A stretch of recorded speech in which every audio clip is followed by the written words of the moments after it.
The African Union has declared this year as the year of winning the fight against corruption. And I think as early in January we began to ask ourselves, what exactly does that mean?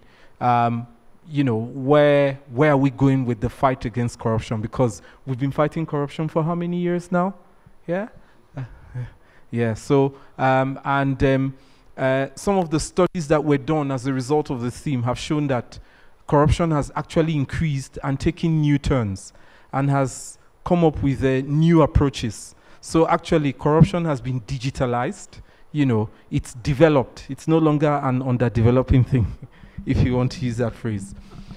What that means is that we cannot win the fight against corruption unless there's a strong leadership. In the last 2 days, we've looked at issues around illicit financial flows and domestic resource mobilization. And that's because the Africa 2063 agenda provides that Africa will be the second largest economy globally by that time. I'm very sure that not every one of us here will be alive by then. I mean, that's not a prayer, but yeah. So here's the thing. One key takeaway for me is the fact that we need to ensure that we are dealing with the issues around civic space, because that's impacting on fiscal space, and that's impacting on IFFs and the unfair taxation systems we're having across the continent. In the paper that we had written, and launched, was looking at the fact that there needs to be a new model whereby the burden of financing social services, that tax burden should not be on poor households and poor individuals, but it should be shared through a fair tax system. It should also be done in such a way that countries are not going to keep running into debts, but that they can run away from debt through DRM and help people to walk away from poverty. And finally, what remains critically important is, how do we take the conversation out of this room? And one of the things that I heard from all the discussions is that we need to strengthen partnerships and ensure that we are able to get into spaces where the decision makers can hear us. But we need to support that with working with movements and other organizations that are fluid in nature, that are not going to be bounded by some of the laws that actually limit citizens' voices in making change in policy. I think that's what we need to take away from this conference. Thank you, Asha. Thank you very much. And I must say, being a first-time attender of this conference, I feel very honored to be asked to reflect and share my reflections on this particular panel. So thank you very, very much for that. I must say that it's there's 7 voices that sort of stick in my head that I'm going to take away with me. And the first is Michael's voice, actually, the chairperson of your board, where he asked civil society, what is the end we're working towards? And I think asking ourselves that question all the time, what is it that we are working towards, is a very, very important question. It is important for us to know why we are doing what we are doing, but it is also very important for us to have in mind a clear goal, a clear vision. And it would be great if we all can have one clear vision, but it is really important that every single individual and every single civil society organization that's here thinks about this and pays attention to that. The other voice was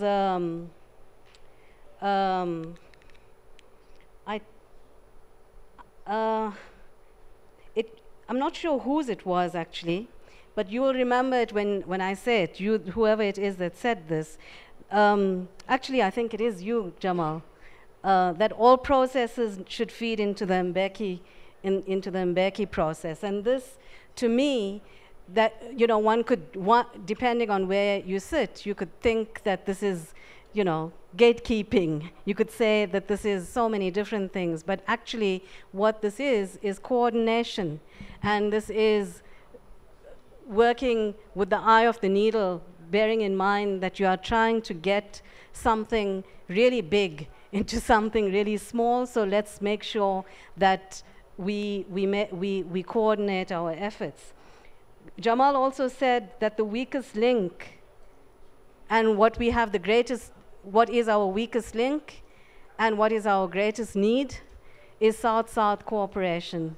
And for me, that again, that we can't fight this on our own, that we have got to work with each other is another take home that I will keep. Leila brought the current challenges. Just as you think that you began to understand what IFFs were about, she brings up digitization and global wealth chains and global value chains and makes you realize that you have to go back to the drawing board and read. What it makes me, what I take home from you, Leila, is that there is no stop.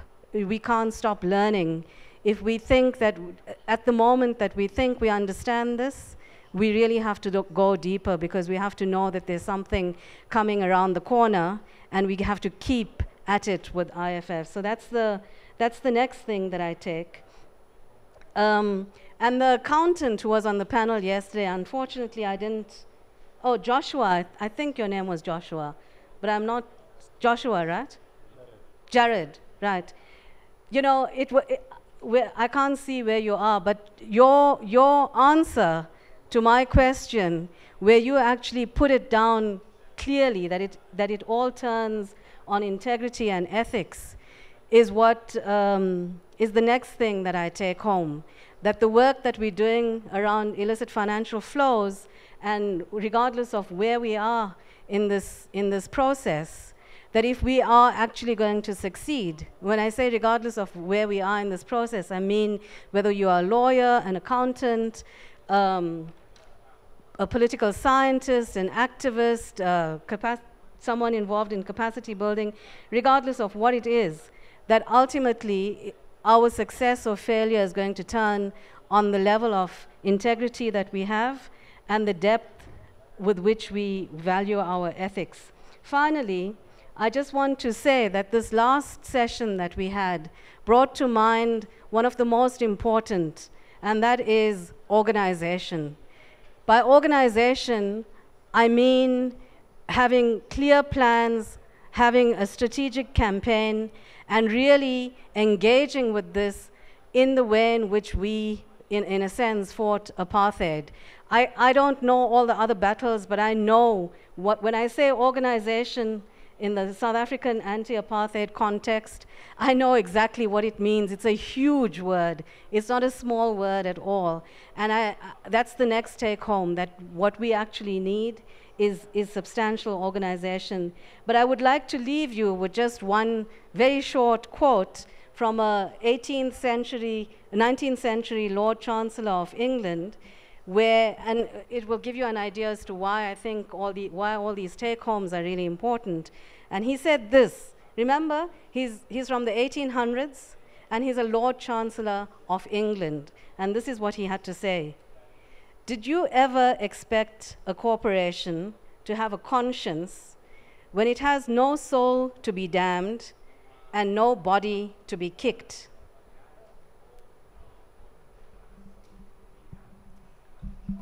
So much, Asha. Memory. Asha ended with a quote, so I'll also start with a quote. I think the past 2 days have really, coming from the women's rights movement, it has really showed me and my constituency the need to be in such a space. We're talking about getting more movements, getting more actors into the tax justice, into the anti-corruption, into the fight for social and economic justice. And I think it's important to make sure that we have the voices of women. And most of the time it's asking why women. When we had a women panel for the first time at a park conference, it was, but there are a lot of women issues, gender issues, you're always crying out. So I just want to quote what Winnie Banyima said, and she says, "It is women crushed at the bottom of a global economic heap whose poverty powers the support success of globalization. They are more likely to be in the most dangerous, precarious, part-time employment with lower wages. They are sexually harassed and assaulted." So I think it has been very clear over the past 2 days that some of the nuances, some of what is usually termed softer issues to do with the real economy need to be in this discourse, and they really need to come out. And I think we must make deliberate and conscious effort to make sure that we are also making sure that the voices that would ordinarily not be heard in such spaces be here. So for me, that is my first take, to say this space is very important, and it's been very important to be able to bring together and to have that inclusion model as well. My second take is, it's around the issue around power and privilege. And I think when most of the discussions that I managed to hear, we are not going to take this fight unless we really understand the nexus of power. We already are struggling with the power issues where corruption is located. And then there comes the financial issue. So power and money. I think we really need to really have a more aggressive fight. And I think when the last panel, when we were talking about the strategies and the tact, that we really need to take our campaign and our voices on ending illicit financial flows to the citizens, to get the citizens to start demanding from the World Bank, from the IMF, from their governors, their county, their counterparts, to start demanding accountability, and to be able to use the same arguments, the same statistics, the same understanding that we have here. And I think my third take was to really start unpacking the discussions that we were having here, to really unpack them for the different audiences, and to see how we can take that forward. And I really want to end by saying that it's not a single issue struggle. So we need to have more and more interaction. We need to share the space, share the information, and share the knowledge as well. And I think in as much as we know with the global tax frameworks that African countries were not included, but they're expected to act on the same footing. It's also the same thing that, for example, when we find most of these discourses, most women are not included. And when I say women, it's not having women as part of the team or the panel, but it's actually having a feminist or gender analysis to unpack the nuances in this discourse. So I think that will be my take on that. Thanks, Memory. Jamal? Thanks. On behalf of William and Daisy, I would like to thank the organizers, especially Tax Justice, for the invitation, and all of you for the lively discussion. I'll start actually by, first, in the last session, Brian accused African institutions, of no action, real action. And then Donald supported him by comparing Africans and Europeans. Is that we write long texts like communique and so, but there's no action. And I want us to prove both of them wrong, because we are an institution.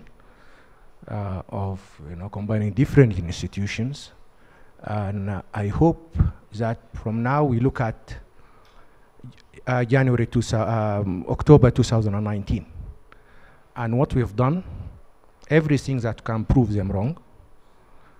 We have, number one, all of you, we give ourselves like a month or so to choose a topic, and then we work towards it. We see what can we do, all of us. For example, now there is a fight back now on the Africa's agenda in terms of the definition of corruption, the limited definition of illicit financial flows. What are we doing, all of us, in terms of advocacy and research and so on? We take that as a responsibility, okay, and we report back next year. Third, we need to reach out. Yeah, it's really lovely every time when we come here, we meet as comrades and so, but we need to reach out to, more spaces. And one idea which we've been discussing before is a call for papers. We need to reach out to academics and get more people to the fight. And let's commit ourselves to the call for papers and make it a commitment. Then I think it's a issue of the South-South, and as Asha said, and I think this is a very important, that I think it's the weakest link, and I think we really need to have the South mobilized. And I have a suggestion that we have a session next year where we invite people from the South. And it will be good as well to reach out to governments and so, and they see that what we've been doing. These are my very few takeaway. Thank you very much.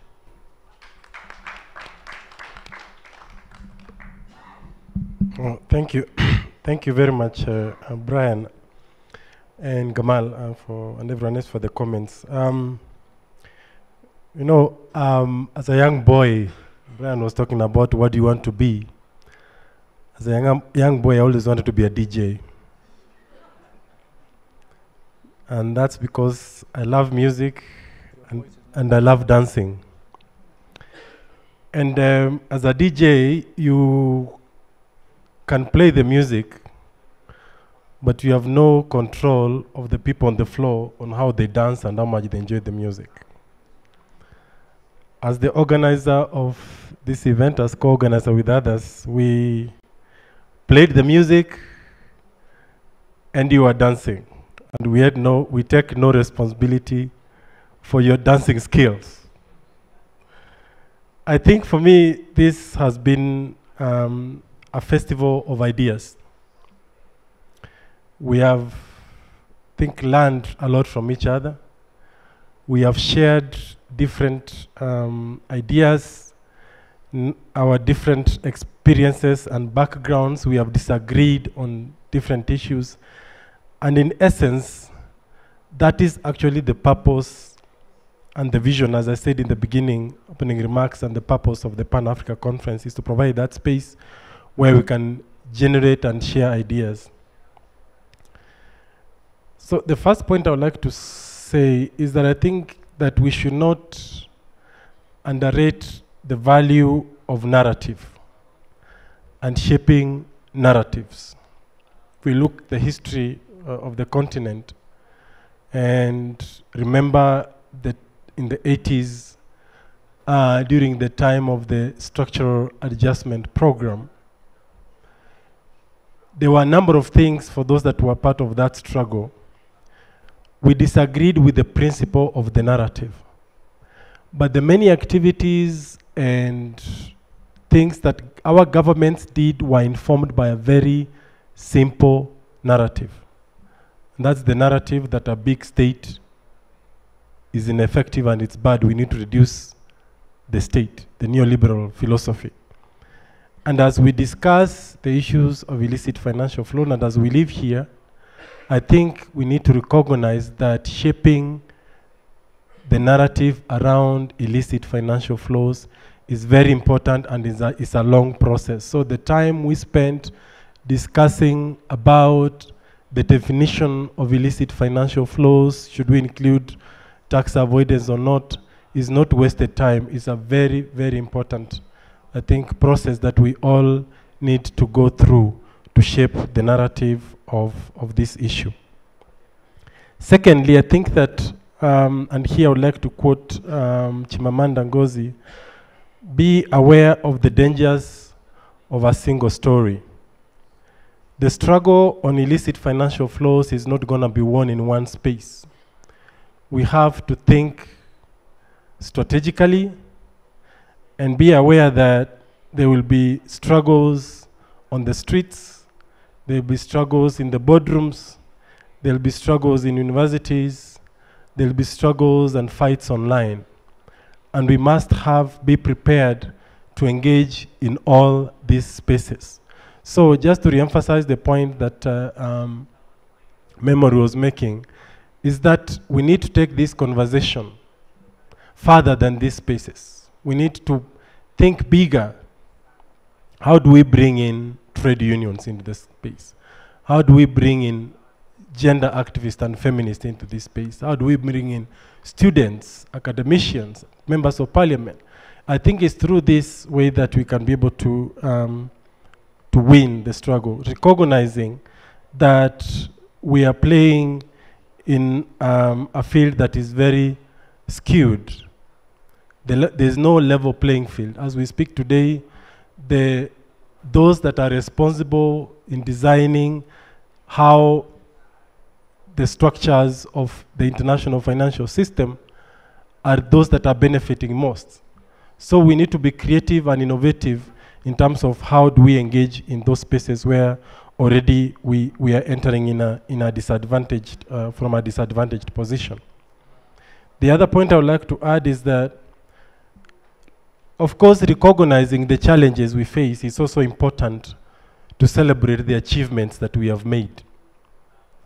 I'd like to quote again from a comrade that I respect so much, Tajuddin Abdurrahim, when he said, "Let's stop agonizing, let's organize." That I think is very important and builds up on the point that Asha was making about the importance of organizing, the importance of us finding spaces where we can work together, where we can collaborate beyond and outside the spaces where our comfort zones. Lastly, I think that, again, the essence, particularly on the theme of, and that's my main take home, is that I hope that we have managed to challenge the existing narrative of how we understand corruption. That was the main essence of the theme of this conference, that we need to unpack the concept, we need to understand the geography of corruption, and I would refer you to a very good document, a report that was written by John Christensen called "Mirror, Mirror on the Wall, who's the most corrupt of them all?" And there he paints out what he calls the geography of corruption. With those few remarks, I would like to thank you all on behalf of Tax Justice Network. I know my chair will be coming to give the closing remarks, but I really appreciate and I'm very grateful of the opportunity that you have provided us to learn from each other, and I hope that there's a lot that we are taking on from here. Thank you very much. Thank you. I'm going to do something unusual. I'm going to ask any 5 of you, must be 3 women, 5 of you who wish to give us your takeaways. Any 5 of you who have a particular takeaway that you want to give us.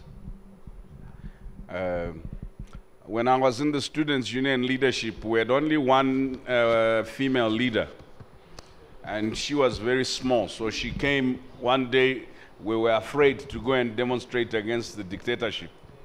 And then it was the first time I heard her speak. She's now one of my best friends.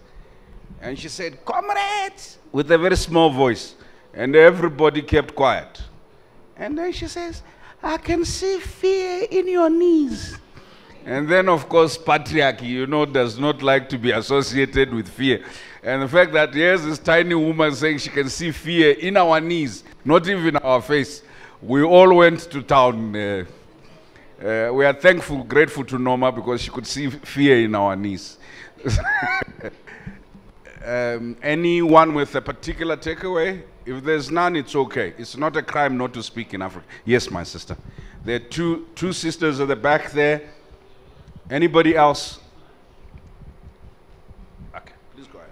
Okay, I think there's been a lot of issues over the past 2 days around the Big Four.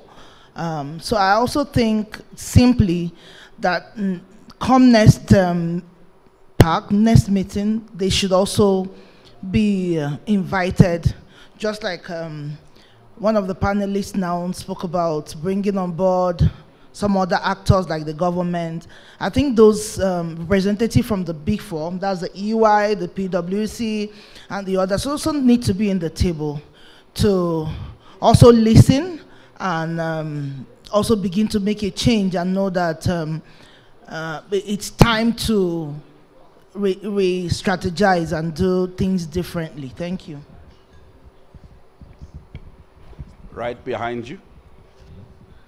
And then Jane. This was my first time attending this conference, but I think one of the key things that I got from here is that this discussion is a very uncomfortable discussion. And I think that moving away from here, it's taught me that we have to be prepared for these uncomfortable discussions if we're going to make a difference. I interacted with a lot of people who have been here before. This is not their first time. And one thing we can agree is that maybe there's not a lot of progress that has been done, even if we look back. So the field is still big. There's still a lot of plowing to do. And I hope that everybody gets out of here with that feeling that we must be prepared for these uncomfortable discussions. We must be prepared, if we have to, as civil society, to push ourselves into these spaces where we can engage in the discussion and make a difference beyond these meetings that we have and these discussions and the talking.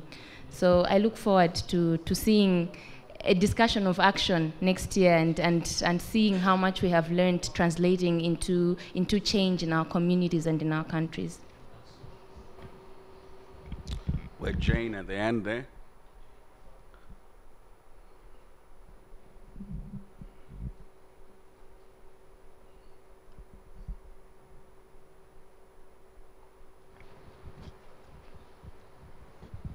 Thank you. I'm Jen Narunga from Siatini, Uganda. My takeaway is the work which you have to do at national level. That for me, our work is cut out. We need to do much, much more at the country level. For example, the issue which was raised by the comrade in the last session on coming up with anti-IFF action plans. We need to do that. For me, that was really, really practical.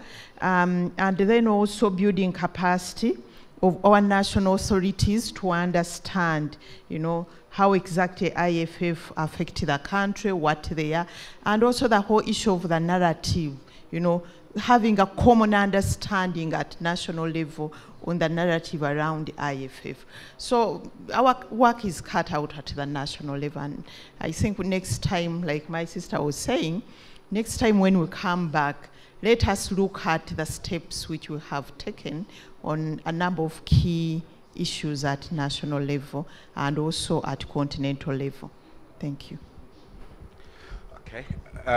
Yes, okay. So we finally got a male there, right there. Crystal, right there. Thank you. We finally got a man. I thought you were calling me a man. No. Good afternoon, everyone. My name is Crystal Simeone. I am head of advocacy at Femnet. I'm really, really excited to not only be here, participate, but also be one of the co-organizers. It's the first time that a women's rights organization has been at the heart of this premier space on the continent around illicit financial flows. I'm really moved by the idea of connecting struggles, connecting struggles between movements, connecting struggles across regions, geographic areas, right from a global space right down to a very, very local space. One of the criticisms of the tax justice movement, at least from, when I'm a fly on the wall in the women's movement, is that it's a small clique of a boys' club that talk in jargon and Greek, and nobody really understands issues around what they're saying regarding transfer pricing and BEPS and all these very seemingly technical issues. And I keep reminding everyone that it's one of power.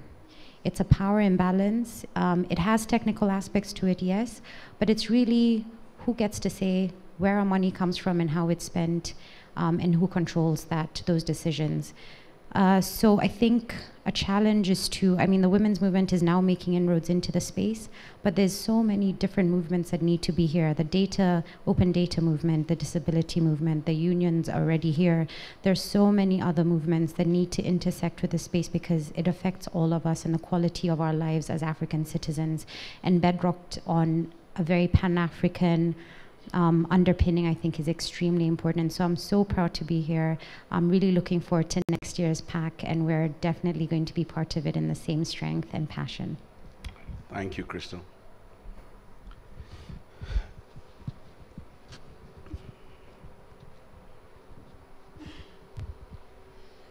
Okay, thank you very much. I would like to thank all the participants or the presenters. My take-home message is, I think I used to understand IFF from the revenue administration perspective, but with this, I've learned a lot, that it's possible to link it to women, it's possible to link it to accountants, it's possible to link it even to domestic resource mobilization. It's also possible to link it with the AU at large. I've learned that we should stop to the blame game and do something and begin to do action. Because I'm one of those who used to blame politicians a lot, but I'm doing nothing.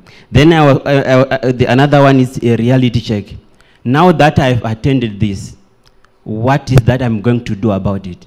Or to say, I attended maybe the last meeting. From that time up to now, what have I done to change my community? So that's my take home. Instead of just like enjoying coming here, drinking this, staying in hotels, but doing a reality check.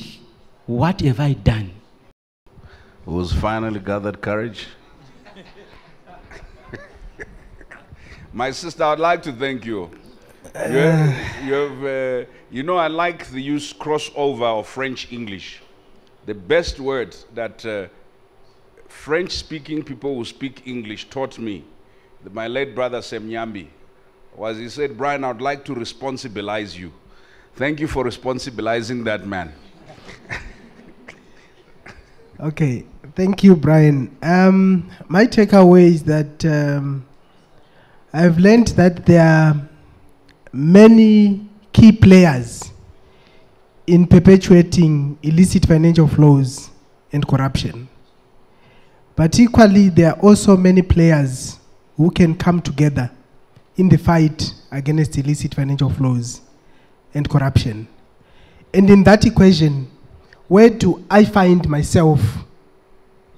I think we have lawyers, we have accountants, we have economists. I think yesterday Brian gave us a list of professions in the house.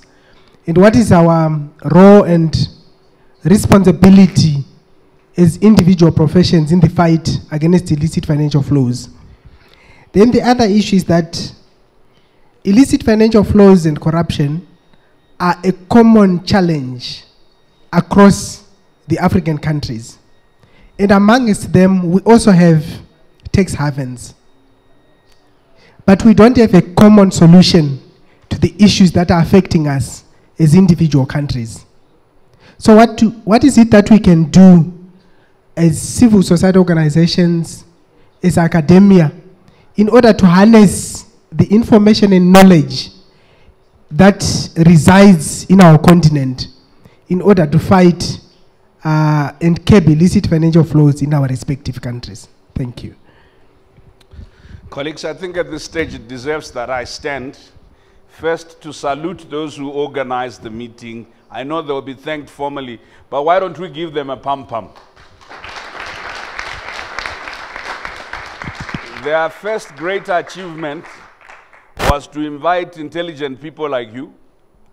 Their second great achievement was to find a foolish man like me to try and moderate. So in that sense, they are balanced. President Obasanjo once appointed a chap in charge of civil society. So he went to a meeting and people kept on talking about civil society. So the guy then said to one professor, Abi, who is civil society? So the people in the civil society movement then complained to President Obasanjo and said, you appointed a man who doesn't even know what civil society is.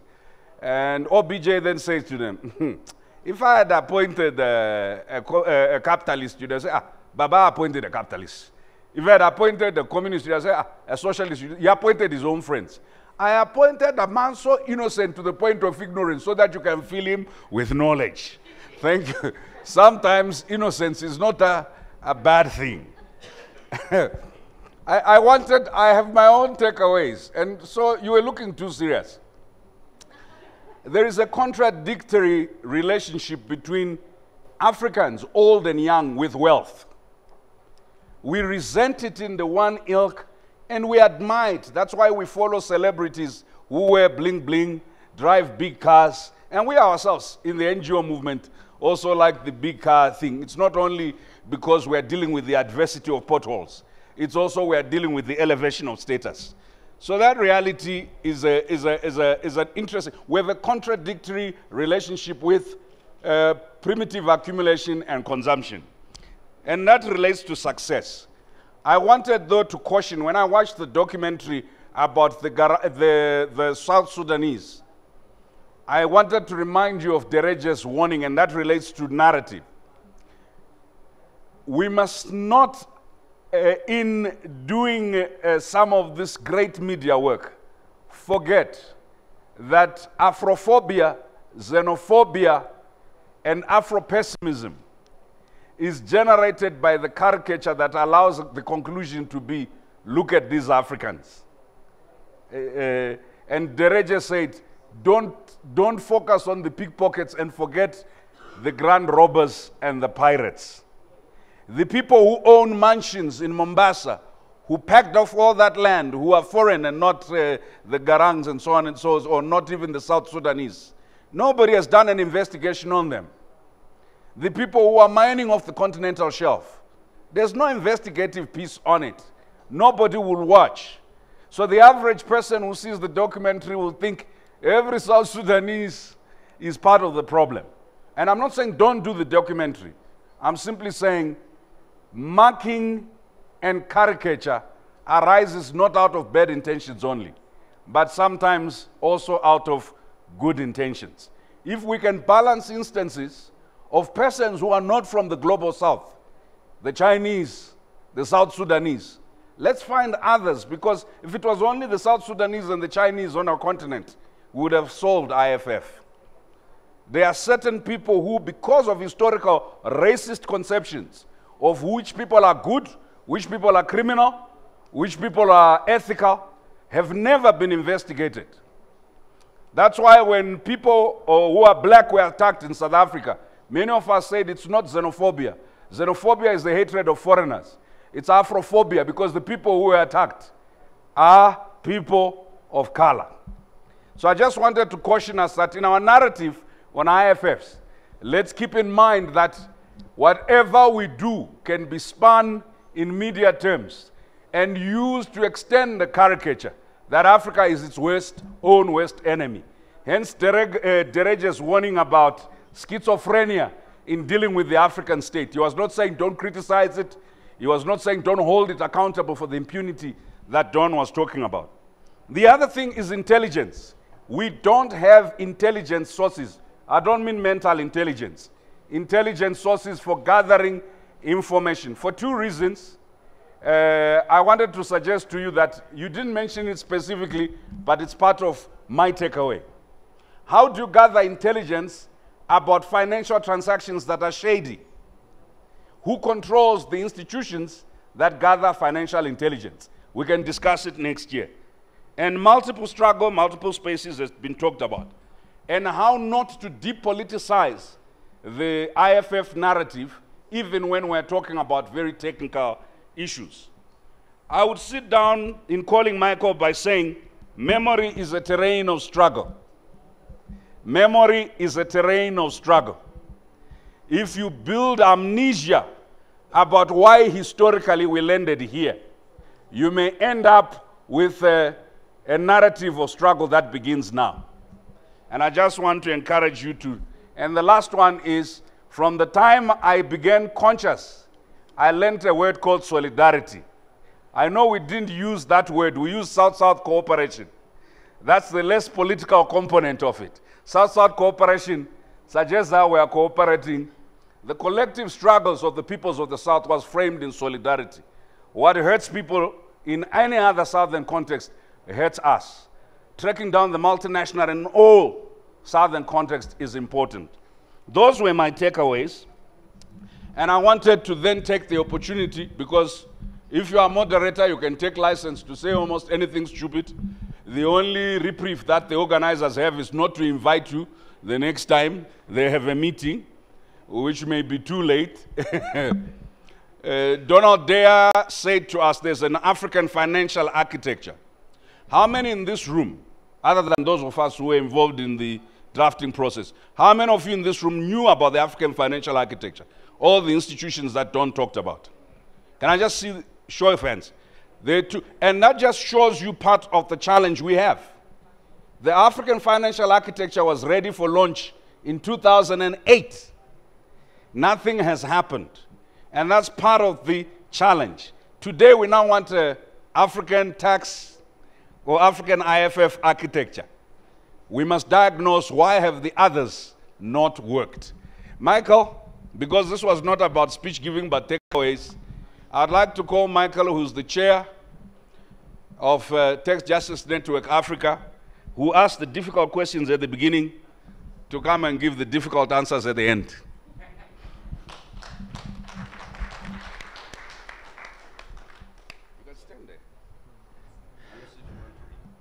No. I don't want to read. Now, good evening. I promise I'm not going to stand in between you and your nocturnal adventures in Nairobi. Illicit. No, not the illicit ones, the illicit ones only.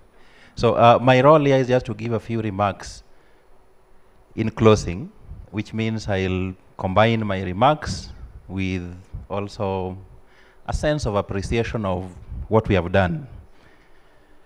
Now, in my takeaway, in one of the sessions we had in the afternoon, we had this presentation from a journalist. I think his name was called Will, if I remember it well. And he said he had worked on the issue of the Panama Papers and the Paradise Papers.